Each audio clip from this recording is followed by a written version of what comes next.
বাবার বাড়িতে এসে গাছ থেকে আম পেড়ে ভর্তা করে খেলাম এবং সারাদিন কি করলাম সেটা নিয়েই থাকছে আজকের ভিডিও। হ্যালো এভরিওয়ান, আসসালামু আলাইকুম। আশা করছি যে যেখানে আছেন ভালো আছেন। আলহামদুলিল্লাহ আপনাদের দোয়াতে আমিও অনেক ভালো আছি। তো গ্রামের বাড়িতে যেহেতু এসেছি, গাছ থেকে আম পেড়ে ভর্তা করে না খেলে কি হয়। আজকের ভিডিওটি শুরু করেছিলাম রাত থেকে। আমি যেহেতু বাম হাতে মেহেদি পরেছিলাম, ডান হাতে মেহেদি পরিনি, তো ভাবিকে বললাম আমার হাতে একটু মেহেদি দিয়ে দাও।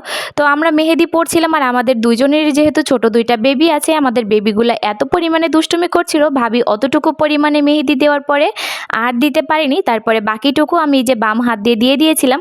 কেমন হয়েছিল অবশ্যই কমেন্ট করে জানাতে ভুলবেন না। আর এটা হচ্ছে পরের দিনের ভিডিও। আমাদের রান্নাঘরে এত পরিমাণে রোদ আসে যে সেখানে রান্না করা অনেক বেশি কষ্টকর। তো মাকে বললাম যে চলো আজকে আমরা একটু অন্যভাবে রান্না করি।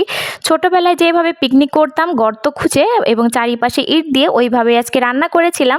অনেক বেশি মজা লাগছিল, ছোটোবেলার কথা মনে পড়ে যাচ্ছিল। আর আমি আর ভাবি অনেক বেশি গল্প করছিলাম আর রান্নাটা করছিলাম।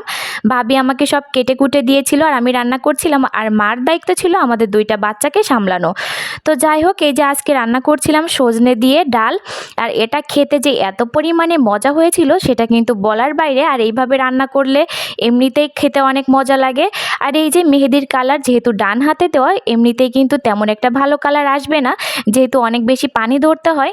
তো যাই হোক, এই যে দেখেন আমার রান্নাটা কিন্তু প্রায় হয়ে গিয়েছে আর খেতেও মাশাআল্লাহ অনেক বেশি মজা হয়েছিল। তো পুরো ভিডিওটা আমি করতে পারিনি। আর এই যে গরুর মাংস রান্না করা হচ্ছিল, রোদ চলে গিয়েছিল, মা ওই পাশে আবার চুলায় গরুর মাংসটা রান্না বসিয়ে দিয়েছিল যে তোমাদের রান্না করতে করতে আজকে আমাদের দুপুরের খাওয়াটা আর হবে না। তো যাই হোক, রান্না বান্না শেষ করার পরে এই যে ভাবিকে বললাম গাছ থেকে আম পাড়ো, আজকে আমরা আম ভর্তা করে খাবো। তো এই যে বাড়িতে অনেক মানুষই ছিল, সবাই মিলে কিন্তু একসঙ্গে আম ভর্তা খেতে অনেক বেশি মজা লাগে। ভাবি গাছ থেকে আম পাড়ছিল আর আমি আর আমার ফুফতো বোন খুঁড়ছিলাম আমগুলা। টক জাতীয় জিনিস কিন্তু সবাই মিলে একসঙ্গে খেতেই বেশি ভালো লাগে, একা খেতে একদমই ভালো লাগে না।